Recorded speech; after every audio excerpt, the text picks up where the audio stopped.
Son, and of the Holy Spirit. Amen. Hail Mary, full of grace, the Lord is with thee. Blessed art thou amongst women, and blessed is the fruit of thy womb, Jesus. Holy Mary, Mother of God, pray for us sinners, now and at the hour of our death. Amen. Saint Thomas Aquinas. Pray for us. Father, Son, Holy Spirit. Amen.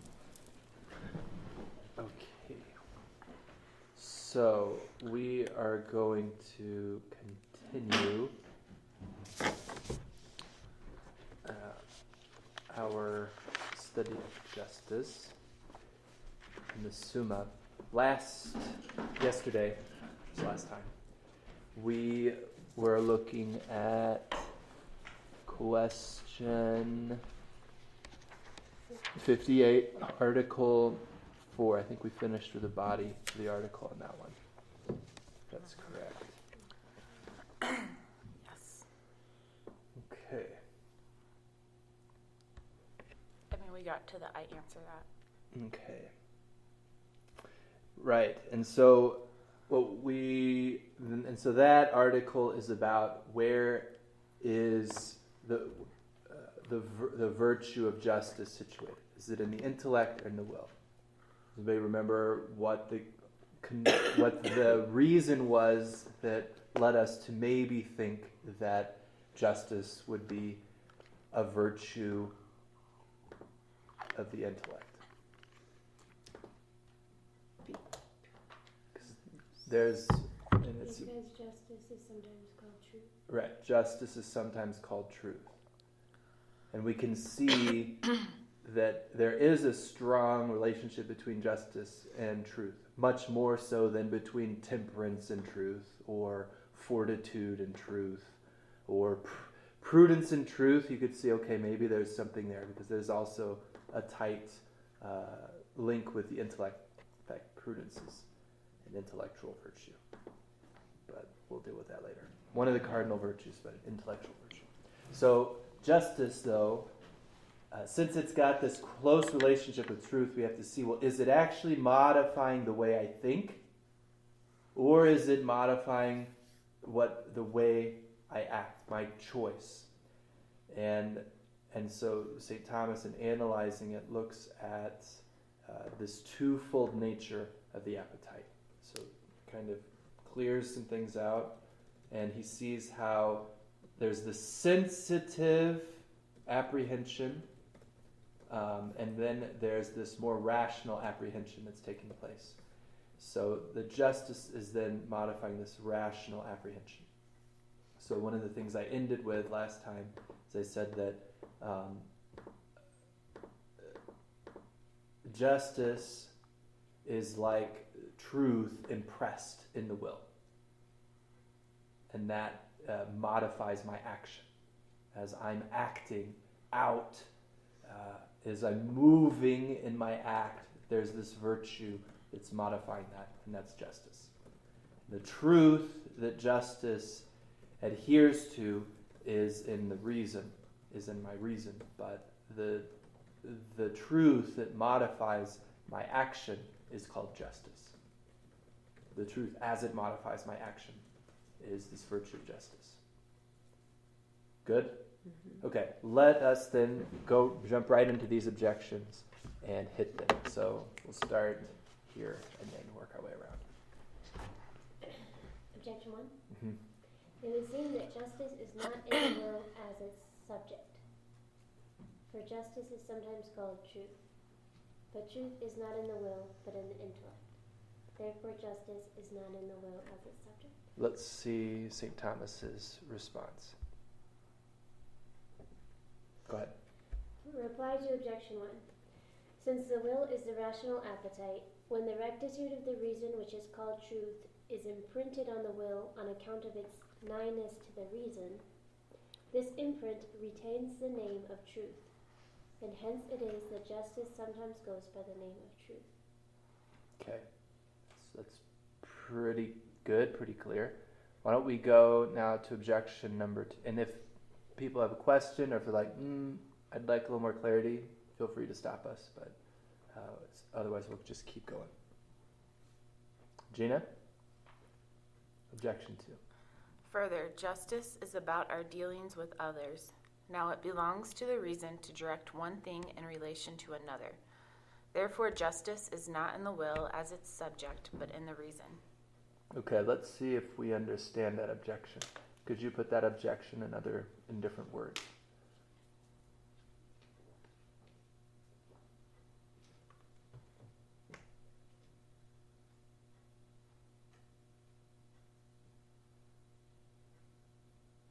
First objection says it's called truth sometimes, so it must be in the intellect. Now we're saying that it has to do with our dealing with others. So it's in the reason.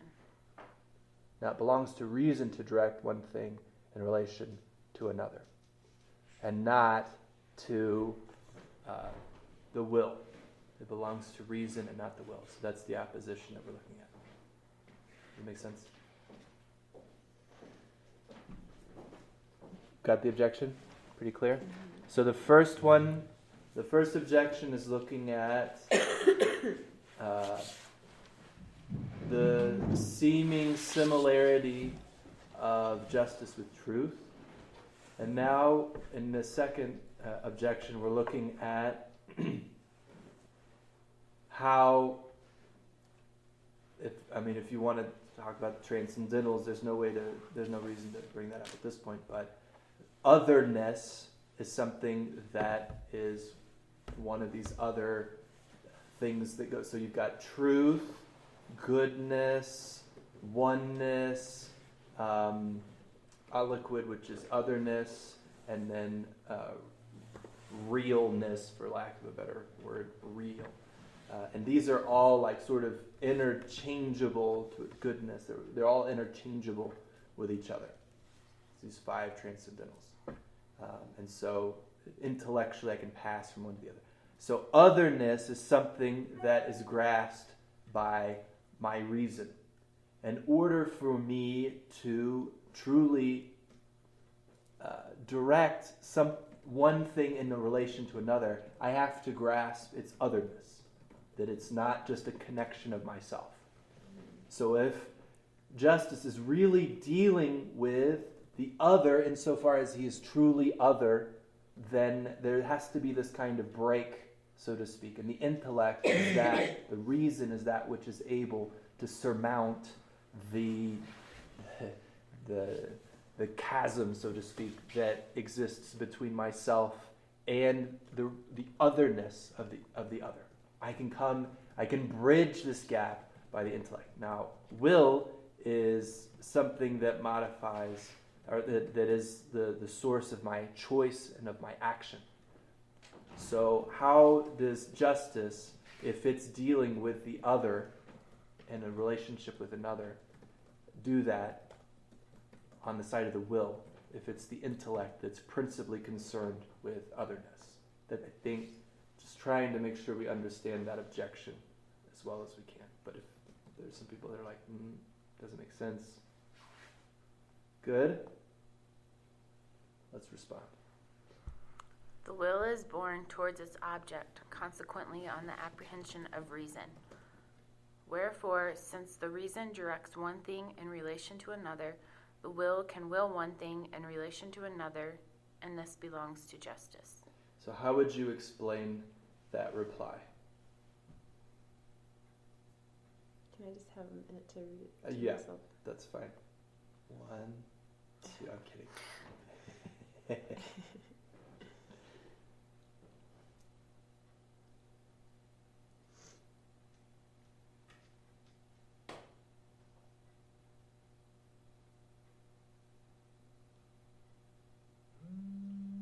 What helped to see a kind of progression from the first reply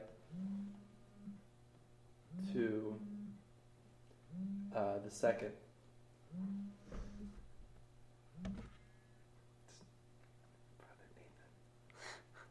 Brother Nathan. Doesn't he know what we're doing? Maybe he's trying to listen and it's Urgent. not Probably needs me working. to come pick him up at the Oh, airport. is he coming in tonight? No, tomorrow. He's probably listening to our conversation. Okay, so reply to objection 1 we see how in the will it's as though justice is this imprint of truth in the will. Okay.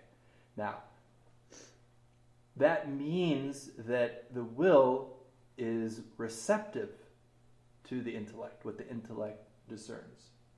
So even if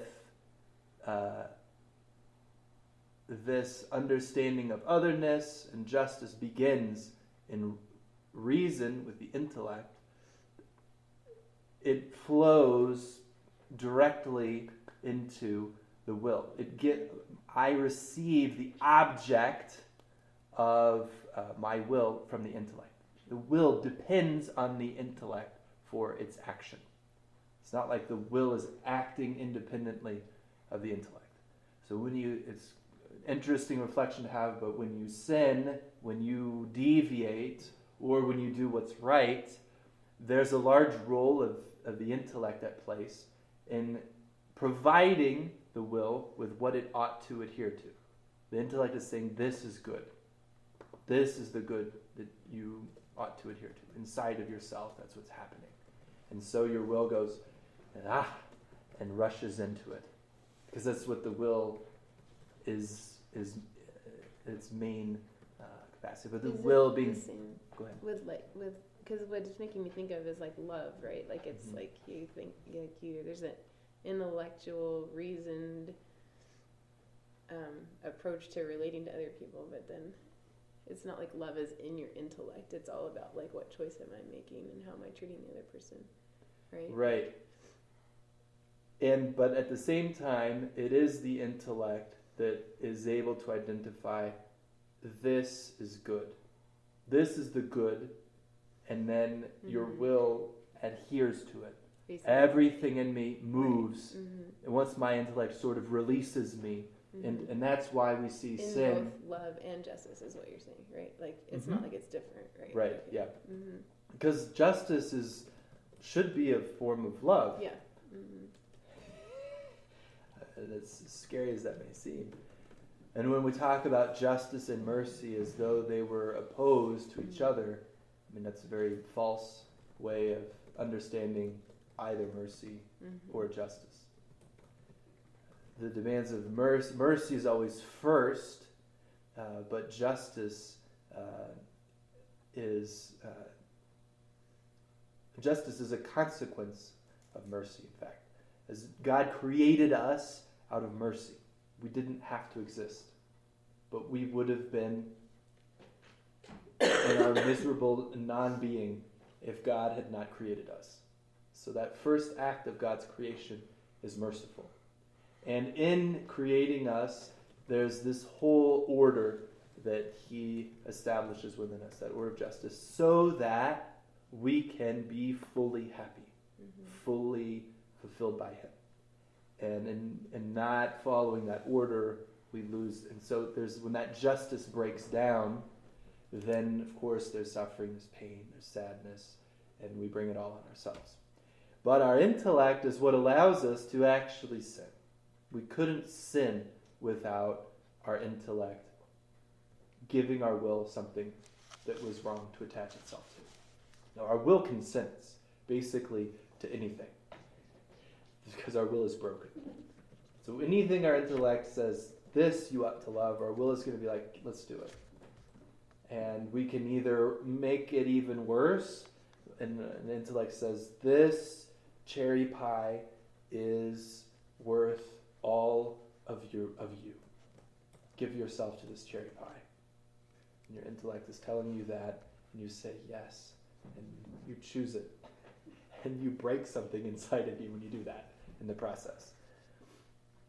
So there's this cooperation where the will is waiting, is depending on the intellect to give it its object. The intellect impresses on the will its object. Yes, I can see you tinkering with that. So you're saying the will always acts in accord with the intellect? Yeah, but it's the intellect and its discernment of what is good.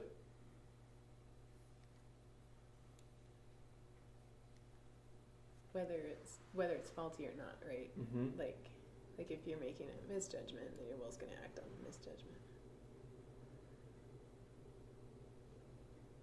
Okay. Well, we do that I think frequently. I'm just confusing maybe the will and the appetite. Mhm. When we're talking. Yeah, so the intellect does not impose on the appetite. The appetite receives its impression of a sensible good from the world around us. Just that immediate sort of apprehension.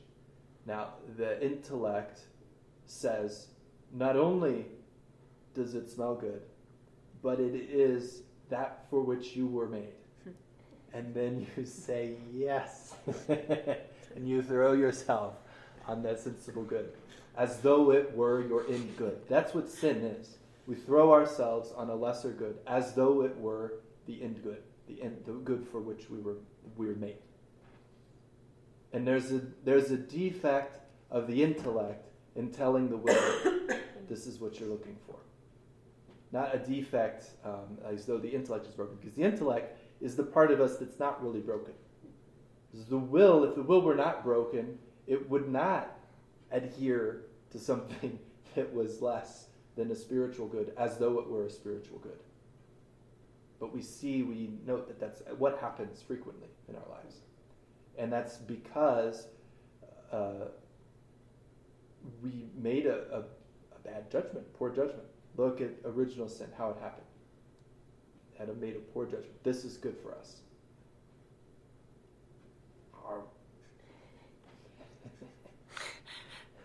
And it was not.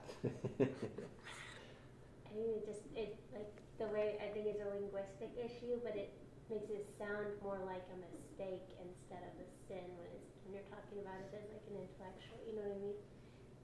Well, The way we think of that resizing sure. of the intellect. Yeah, I mean, but it's help me understand why it seems like that might not be a good way of looking at it.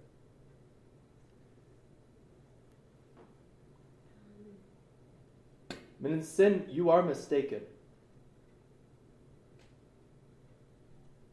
but But you're it's culpable. a willful error because your will is involved in it. There's all kinds of times that we sin without even really being fully aware. From my hidden sins, from my hidden faults, acquit me, O Lord. Now, to what extent are we culpable?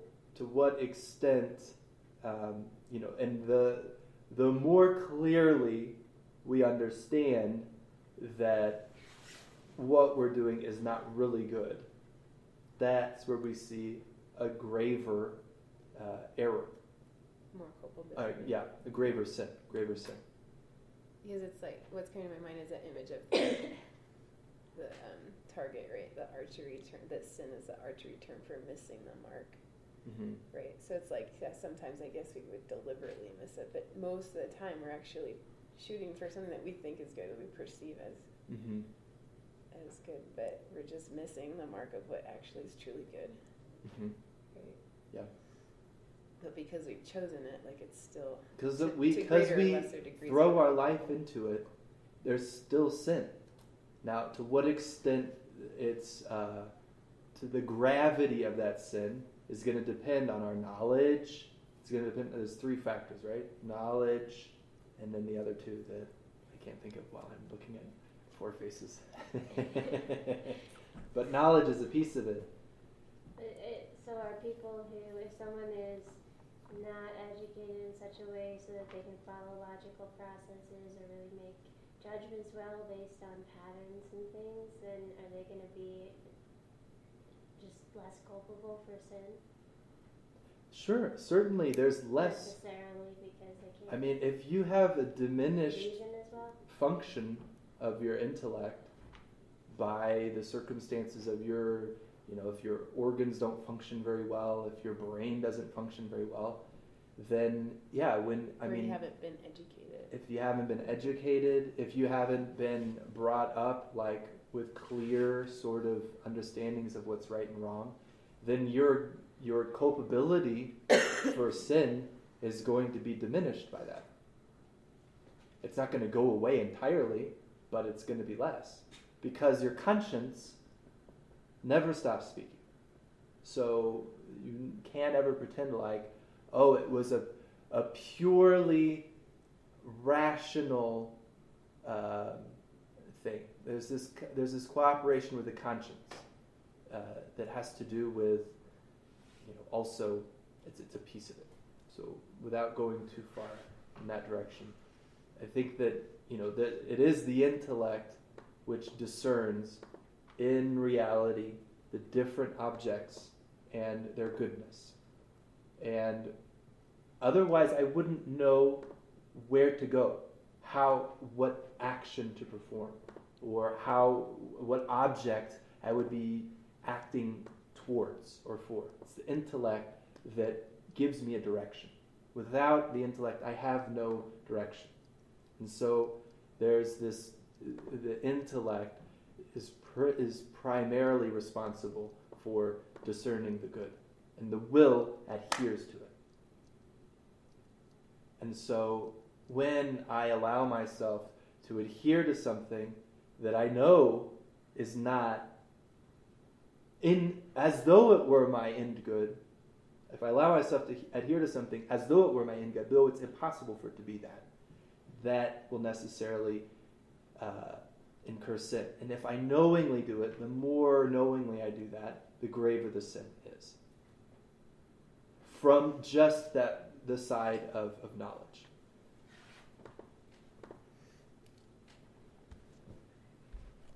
So that's how we understand the weakness of our will. Is our will does not complain and say, excuse me, that doesn't correspond to a spiritual good, therefore I will not attach myself to it. No, our will just goes along with it. Whatever it is that our intellect says, this is it. Ah, okay. Our will is broken. It's weak. Now, certainly, as we acquire some good habits and dispositions and things like that, there is something like a resistance in our will towards things that, we're more aware, well, wait a minute, that's not good. But for that to develop, there has to be, at some level, the intellect that's bringing clarity back into the picture. Because the will comes out in a kind of broken state. Okay. So the will is born towards its object, consequently on the apprehension of reason. Reply to objection 2. Wherefore, since the reason directs one thing in relation to another, the will can will one thing in relation to another, and hence this belongs to justice. So, the reason the will can will one thing in relation to another is because of the intellect. The intellect provides the object. Okay. Objection 3. Catherine. Yes. Further, justice is not an intellectual virtue, since it is not directed to knowledge. Wherefore it follows that it is a moral virtue. Now the subject of moral virtue is the faculty which is rational by participation. Does that mean as in? What does the V's mean? How do you read that? The V-I-Z. I'm trying to understand this sentence. Yeah. Savannah, what did you say the other day when you came across V-I-Z? I thought it meant like that is, but I'm not sure what it is, abbreviation or... Abbreviation for vide licet. Oh. That cleared everything up. Vide I licet. know what that is. Adverb. To wit. To wit. Okay. You want me to look up to wit? Now we're all We're British. getting closer. Now, I think you can say namely. namely, okay, Or as follows. okay. Yeah, okay, so yeah, we'll go with namely because that's helpful. Thank you. Now the subject of moral virtue is the faculty which is rational by participation, namely the irascible and the concupiscible, as the philosopher declares. Therefore, justice is not in the will as its subject, but in the irascible and concupiscible. Okay, that's a sly objection.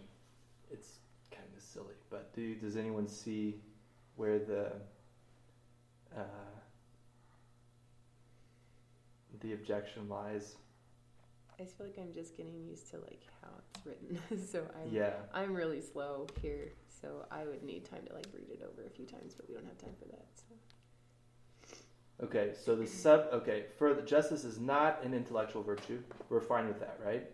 That's fine. It's a moral virtue. Since it's not directed to knowledge. Perfect. We just said that. That was the first couple of objections when we saw how it wasn't truth, but it's kind of this truth in the will, which means it's not at the level of knowledge. It's at the level of action of appetite. Wherefore it follows that it is a moral virtue. The subject of the moral virtue is a faculty. Sorry, because it's in the will is a moral virtue. Mm-hmm. That's where we got that. Okay, thanks. Mm-hmm. Go on. Now the subject of moral virtue is the faculty which is rational by participation. And then here it says, in other words, the irascible and the concupiscible. But that's true, but it's a different way of being rational by participation.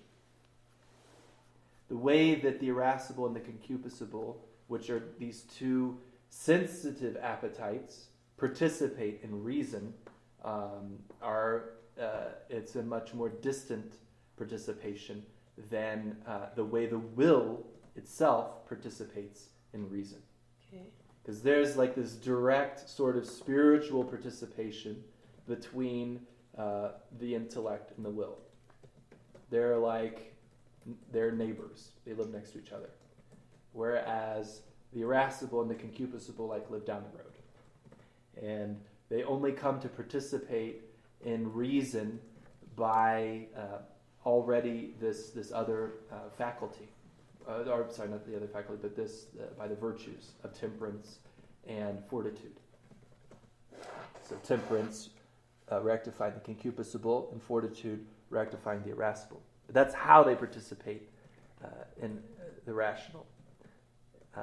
So as the philosopher declares, therefore justice is not in the will as a subject, but in the irascible and the concupiscible. But we know that it's not in the irascible and the concupiscible because it's in the will as a faculty as such, as a spiritual faculty, not in the lower appetites, but in the appetite, the spiritual appetite of the will. So is it basically saying that because our irascible and concupiscible, our sensitive appetites, because they somehow are related to decisions we make with our will, therefore our will is always activated by those, and so therefore justice is always activated by those? Is that what it's saying? It's not a great objection. No, I understand. You said that. I'm just wondering if I'm even tracking with it. Yeah, it's is like what saying... I said close at all? Yeah, the appetite, yeah, understood globally, is both spiritual and sensible. Mm-hmm. And so when he looks at the appetite in this objection, he reduces the appetite to just the sensible component of it. Mm-hmm. Even though it is actually also spiritual. Mm-hmm. So obviously where justice fits in to the rationalizing or the clarifying, the rectifying by reason, where justice fits in is in the spiritual part of the will, not in the sensible part of the will. Mm-hmm. The sensible part of the appetite, sorry. Mm-hmm. Appetite. Mm-hmm. So let's see how St. Thomas. Any questions on that? All right. Reply to objection 3. Not only the irascible and concupiscible parts are rational by participation, but the entire appetitive faculty, as stated in Ethic 113, because all appetite is subject to reason. Now the will is contained in the appetitive faculty, wherefore it can be the subject of moral virtue. Okay. Mm-hmm. Does that make sense to everybody? Anybody, any difficulties with that? All right, moving on. Article 5. Tim. Whether justice is a general virtue. And we read the first objection first, right? Yep. It would seem that justice is not a general virtue, for justice is specified with the other virtues, according to Wisdom 8, verse 7. She teacheth temperance and prudence, and justice and fortitude. Now the general is not specified or reckoned together with the species contained under the same general. Therefore, justice is not a general virtue. All right, how do you understand that objection?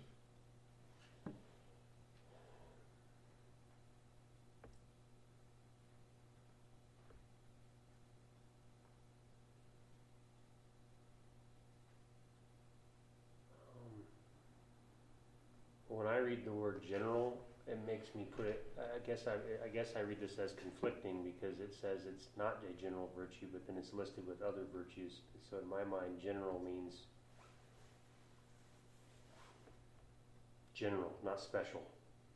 And it sounds like they're saying that it's not general virtue, but then it's specified with others. Yeah, what does he mean by what is he meaning by that? The general part. That it would encompass Like the a genus? lot of other, like the genus, like it would encompass a lot of other virtues. But isn't he saying then that prudence and fortitude and temperance, they're all then just general virtues? So what this objection is trying to do is say that justice is not a general virtue because it's one among four. So there is some kind of specificity with respect to justice. Because you've got justice, temperance, prudence, fortitude. So we shouldn't call justice a general virtue. That's basically all the objection is saying. Does it make sense? It's just an objection. They're not always super duper intelligent. Objections are just kind of it's just the way St. Thomas thinks. Can I just say, to me, it just seems out of the blue and random that he's even asking this question. Sure. Whether Why justice is a general, I'm Mhm. lost as to why we're even asking that question. In fact, it's because when Aristotle and as that we'll see, on the contrary, it says that justice is every virtue. That's the on the contrary. It's because in Aristotle, when he treats of justice in the Nicomachean Ethics, he first looks at it as a general, in general, and then he looks at it in what makes justice specific, Okay. with respect to like commutative justice and then distributive justice. These different forms of justice. So anybody reading this when Thomas Aquinas wrote it would have had that background with Aristotle and would have known why he was even bringing that up. Probably not. But you could potentially. Got it. Okay. That's why this question is coming up Okay. right now. Thanks. Is it from Aristotle that we get the phrase justice is the sum of all virtues? Could be. I wouldn't doubt it. It sounded like that you would say it a little bit. Well, and then that's what it says. On the contrary, the philosopher says that justice is every virtue.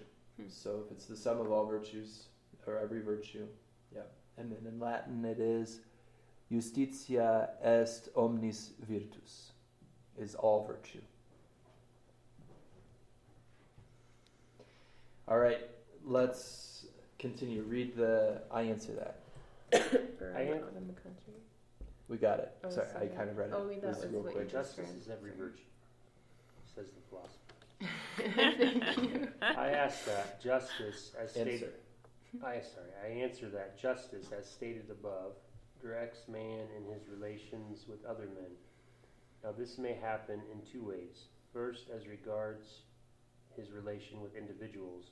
Secondly, as regards his relations with others in general, insofar as man who serves a community serves all those who are included in that community. Accordingly, justice in its proper acceptation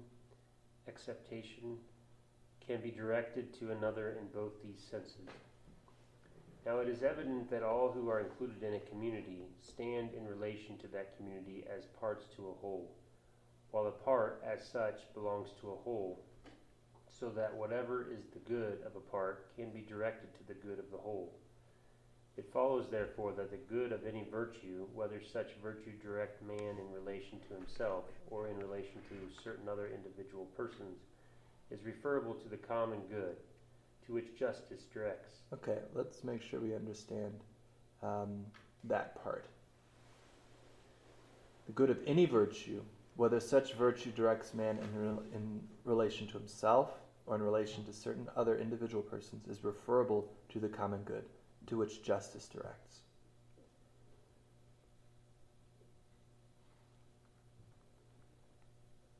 So, to the degree that all acts of virtue are good not only for an individual, but also for the community, justice encompasses all virtue. So legal justice exists in order for all virtuous acts, or to order all virtuous acts to the common good. So what's interesting is that so long as each person is either by prudence or by legal justice acting in a right way, it contributes to the common good of the community. So justice becomes this kind of general virtue of the community. The good of any virtue, whether such virtue directs man in relation to himself or in relation to certain other individual persons, is referable to the common good, to which justice directs. Okay, keep going. So that all acts of virtue can pertain to justice, insofar as it directs man to the common good. Just make sure that makes sense. All acts of virtue pertain to justice, insofar as it directs man to the common good.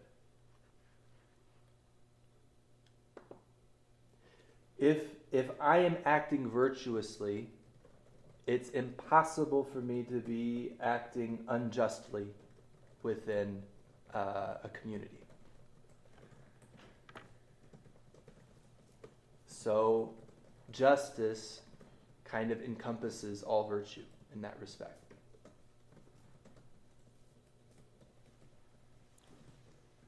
Read that one more time. So all acts of virtue can pertain to justice insofar as it directs man to the common good.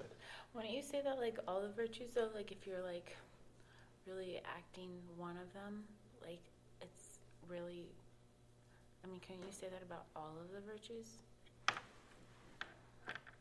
What?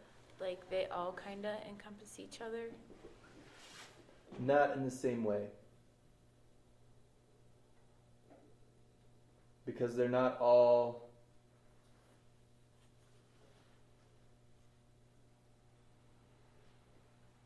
give me an example.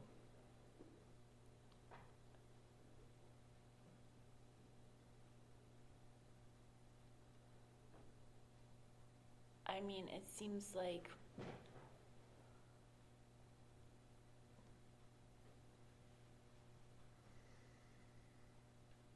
if you're practicing any virtue, like temperance, you're probably also being prudent. Right, but how it affects the common good of a community has to do with justice. So it's only in the virtues that are more like acting towards the common good of others versus That's right. So that's insofar as my own virtuous actions touch the life of the community, it has to do with justice. My own temperance, insofar as it touches the community, is an act of justice for the community. My intemperance, as it touches the life of the community, is unjust. My imprudence, as it touches the life and the common good of the rest of the community, is unjust. Does that make sense? It touches justice directly. So all of my virtues, insofar as it touches the life of the community, which is, I mean, fairly like if frequent. you're so intemperate that you're just paying on all our food and we run out of food, that's an injustice to the community. Well, yeah. But if I'm being unjust to the community in some way, I'm not necessarily being intemperate. Right, you Right, I could might be be unjust being by being imprudent. Or If you're making a right, poor something decision, like I don't know, leaving the doors open and strange people are walking in, It or just I gets don't know. really cold in here. Yeah. Yeah. Great. But if I'm like not acting in fortitude, like I'm not following through with the things that I was supposed to follow through with, and so leaves responsibilities to other people, Right. that's an injustice. Right. So every time, like other virtues that I'm failing at, Mm-hmm. Or affect the community. right, It's or an injustice. the good habits and the good dispositions and the virtues or the seeds of virtue that you have already. That is always. It's like you can't. Living in a community and living virtuously within it is always a positive contribution. It's justice is upheld so long as you live a virtuous life within the community. You don't have to like, oh, I was virtuous when I lived by myself, and now that I'm living in a community, suddenly I'm not virtuous anymore. No, it's like you weren't virtuous before, and now that you're living in a community, you're discovering that you weren't virtuous to begin with. And now to contribute to that, the sense of that common good, it's like required of me. Now it's required of me by justice that like the stuff in me that wasn't quite right has to get like rectified. That's why the community is such a wonderful thing. What about the guy that's super generous all the time and he opens doors for all the brothers all the time and it just drives him crazy? Right, so that's not. He's practicing a virtue, but That's not a virtue. Why not? It's a simple action. It's a If he's gesture. if he's doing it out of goodwill, like That doesn't make it a virtue. It can't make it a virtue. Virtue is intelligent. There's no hesitation. He just does it. It's just something he does because Tim, he's. do you really think that that's a virtue? Well, You not can't. the A act virtue is itself, not a specific but- action. Right, but it's what he's intending. He's intending to help somebody. And also, virtue is not the intention. But couldn't it be displaying the disposition he has to readily and So swiftly- that's why you bear with those who are weak in faith. Well, can we clarify something? I'm not sure if you two are talking about the same thing. Because, Tim, if you're actually referring to somebody who's out of goodwill, like wanting to show generosity and do generous acts, I mean, that's something different than what we were talking about the other night, which is like somebody out of some weird desire to be seen as a good person or seen as a generous like person win is like points. doing all these things that are ultimately I mean, not how helpful. do you know that's what You that don't. person's doing? So- you're kind of judging. Because it- Exactly. And I think I accused myself of that in the homily as well. So obviously the virtuous response to that would be to welcome acts of generosity even when they are poorly executed. But at some level, a poorly executed generosity is not virtuous and it's like unjust and it needs to be rectified as well. And that's Like, really what- super duper what hard. would you When you're being generous and you're finding out that your generosity is not appreciated, that's super hard. I have to change something in me. So like what like It's not the other people that are the problem. what like would your example of that be? I mean like the guy holding the door? Uh-huh. That being Hold a door like, once, hold a door twice. Now, sometimes someone says, "Oh no, you go ahead." No, I'm holding the door. Well, okay. I'm the door holder. We'll go. I mean, we get into the nitty gritty details, but you start to see. Well, wait a minute. There's something that's Off. not quite right. Yeah. This is way too like Mm-hmm. it's cerebral. This is my action that I have to perform because it's the virtuous action. No, virtue is not defined by a specific action. It's a specific disposition, but not a specific action. So you could almost say like someone that like if someone's trying to give someone a gift and they're like people are refusing it and they're like, no, I really want to give you this like $20. Like it almost could then not be a virtuous act to refuse.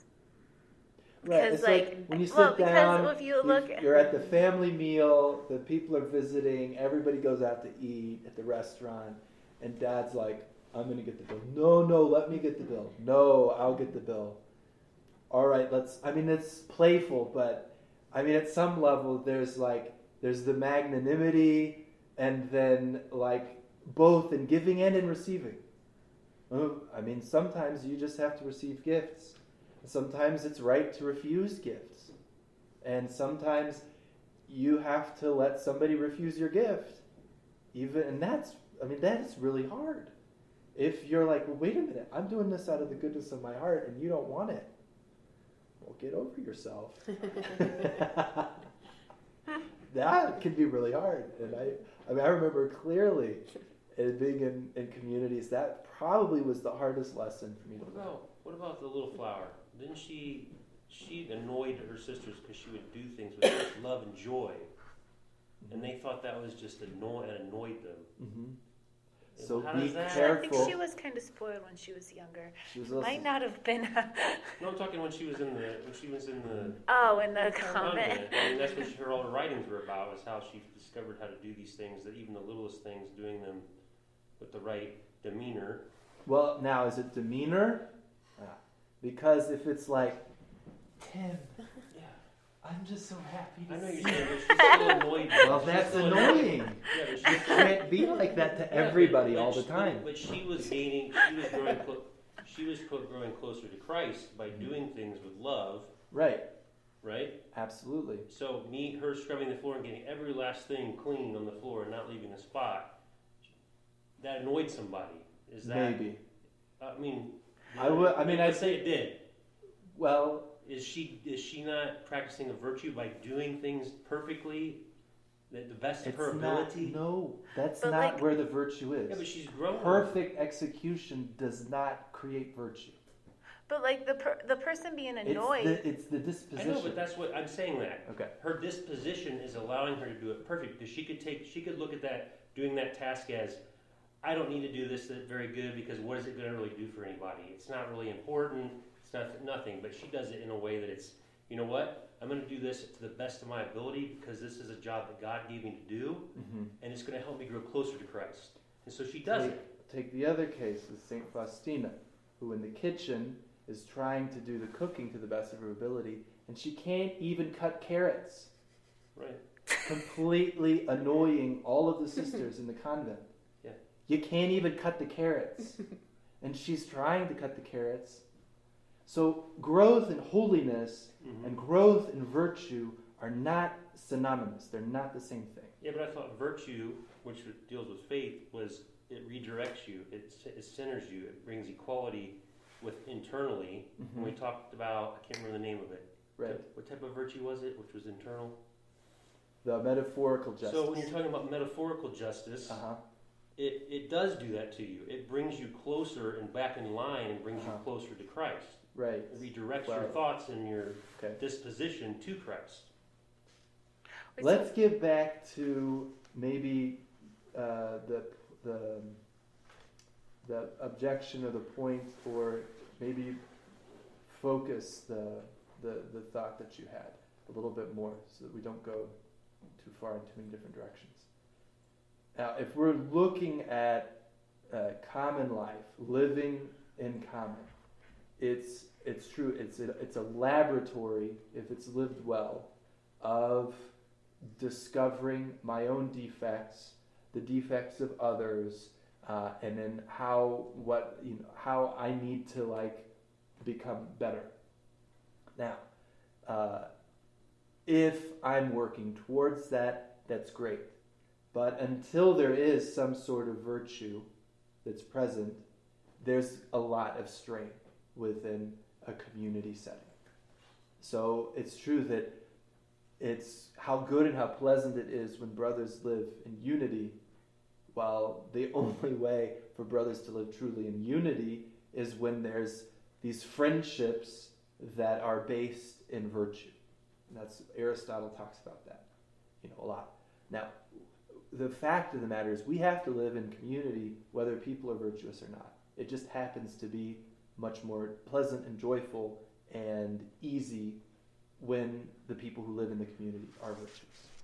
Now, the specifics of what that entails is going to vary from community to community. And there's not if I do everything perfectly, therefore everyone else is going to love me. Error. Therefore everyone will have a good life if I do everything well. No. If I live according to my conscience and I strive, now striving to live a virtuous life and striving to live a Christian life are not absolutely synonymous.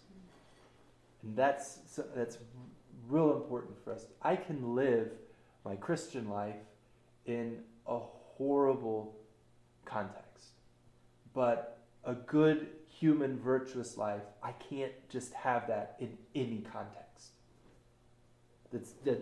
And like, of course, yes, what is truly human is what we should be striving to be as Christians. But the brokenness, etc., and we see it in the examples of the lives of the saints who are St. John of the Cross, put in the closet, locked in a closet by his brothers because, he annoyed them. That's pretty bad. But it's probably more of like... Or the prophets, or who is it? You built the tombs of the prophets, right? It's the same thing. There's this phenomena. I wonder if that doesn't have more specifically to do with, the striving for holiness. Or just, those are my reflections. Go ahead. Regina.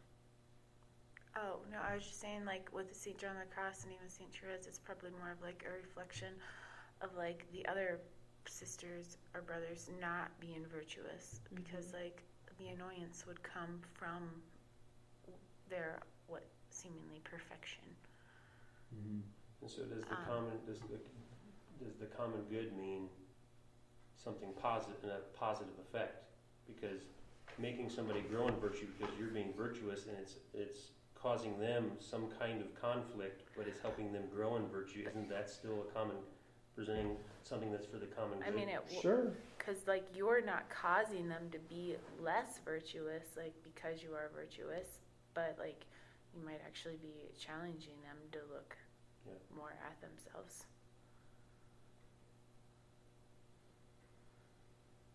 So, I have a question, and it goes back to the big question, whether justice is a general virtue. I think I was just wondering if you could help me understand, like, as we were reading through that, I answer that. It seems like this question coming up about, like, how it all fits in a community is touching on that first objection, right? Like, whether it's a general virtue or specific. I think I was just wondering, like, we're talking about real practical things, and I'm just wondering if in the same way you can help me understand, like, what the importance is of that question in a practical way.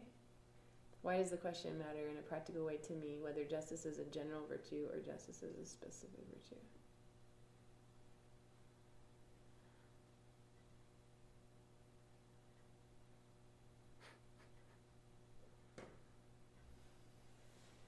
Or does it just come back to what we were talking about before, where it's like I think it's a way of looking at, by extension, how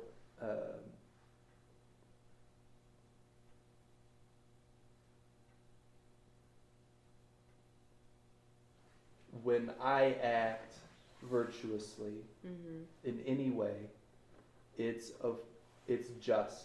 Okay, so coming back to what we were talking about before with that. Yeah. Okay, thanks. I think I was just overthinking it. But I mean, practically, you'll see these examples, even in the saints, where it's like, if you're elated during prayer, hide your face. Don't anything that could be even remotely showy or anything. There's vanity in that. I want people to see how nice I am. But we do that. I mean, it's like our go-to thing. How nice I am, or how intelligent I am, or how immediately there's vanity and there's pride mixed in with these things. So the subtlety of virtue is extreme. It's not just like I'm doing the right thing. It's like, how is me doing the right thing actually helping the people around me? Well, that's like this degree of virtue that pushes us, that the community pushes us into. Do you think that this also could be related on a larger community scale, like at a national level, to things like whether libertarianism is a sufficient, political perspective? I think that of course, all of the structures, political structures, are supposed to have their foundation in not justice, but in ethics. Politics, the political philosophy, is an extension of personal ethics. You can't begin to think about the larger scale until you've understood the ethics, like within the household. So household, community, larger community, and now I think the unfortunate and sort of difficult thing is that 1,000 years ago, 2,000 years ago, whatever, when they're developing these political ideas based on a personal ethic, there's something that's a little bit more organic.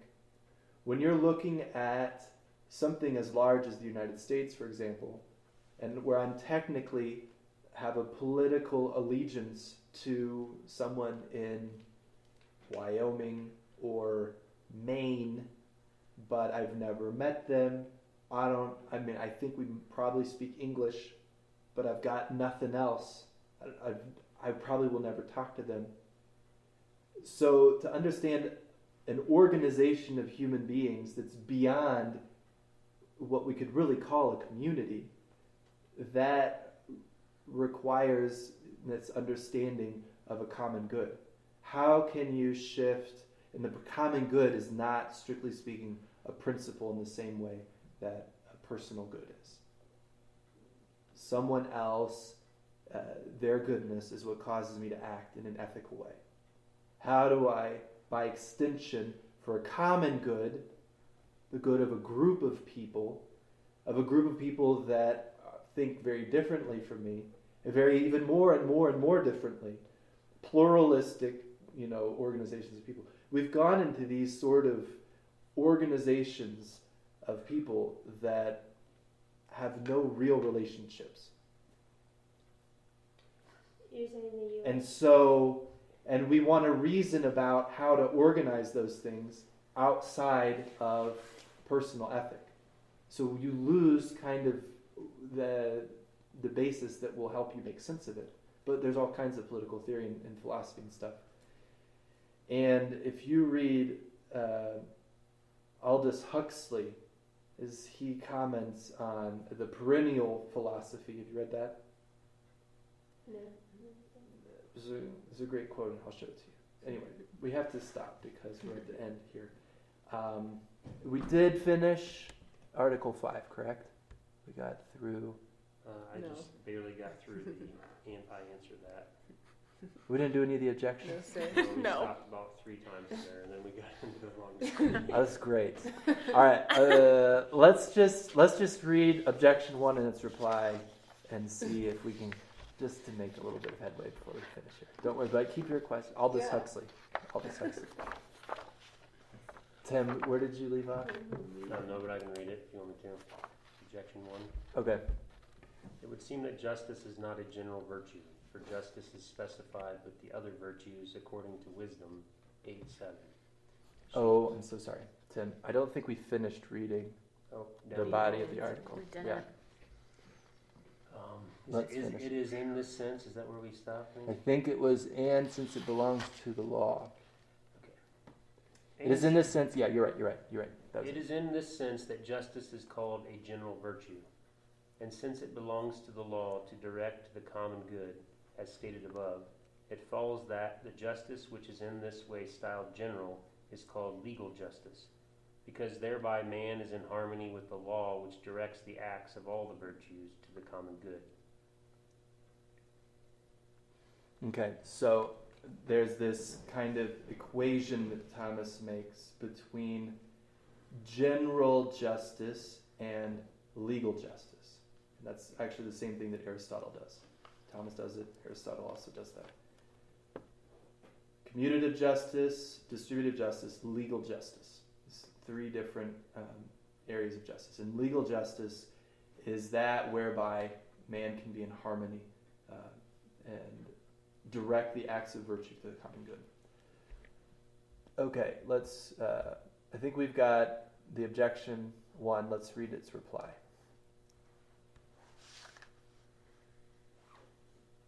Justice is specified or enumerated with the other virtues, not as a general, but as a special virtue, as we shall state further on. Okay, very good. All right, let's read objection 2. There's an interesting reply to that one. Good. Onward, onward. We're almost there. Further, as justice is accounted a cardinal virtue, so are temperance and fortitude. Now neither temperance nor fortitude is reckoned to be a general virtue. Therefore, neither should justice in any way be reckoned a general virtue. All right, response. Temperance and fortitude are in the sensitive appetite, namely in the concupiscible and irascible. Now these powers are appetitive of certain particular goods, even as the senses are cognitive of particulars. On the other hand, justice is in the intellective appetite as its subject. That's the will. The intellective appetite is the will. Intellective appetite as its subject, which can have the universal good as its object, knowledge whereof belongs to the intellect. Hence justice can be a general virtue rather than temperance or fortitude. Okay, so since an act of justice depends on the discernment of a good that is not perceived by the sensitive appetite, this use, its character is universal. There's something universal about the good that is perceived by the intellective appetite, the will. The object of justice being some universal good means justice is more general than temperance or fortitude. Okay, so our own individual makeup has specific complexities and complications, which means that we must become experts about ourselves to acquire virtues of temperance and fortitude. So while this self-knowledge can help us to be understanding with others, justice resides at a much more objective level. So let's see if that makes sense to you. I have to figure out temperance and fortitude based on my own character and temperament and makeup. That's what I have to deal with as I'm acquiring virtues of temperance and fortitude. Justice, however, has to do with something much more objective than what my makeup is. So even if my own tendencies that I've dealt with in hopefully in a virtuous way, even if that can help me understand someone else who might be struggling or whatever, still justice is at a much more objective level. Justice doesn't have to do with what are your particular difficulties, what is the particular struggles that you're having, to be temperate or strong or whatever. It has to do with something much more objective. Justice looks at what nature requires, what men can agree to, and what promotes balance between them. So that's why justice is a more general virtue than temperance or fortitude. Because I don't need to know what your specific problems are to know what is just. And that's actually pretty good material for discernment. All right, let's stop there. Thank you very much. We're 5 minutes over, I apologize.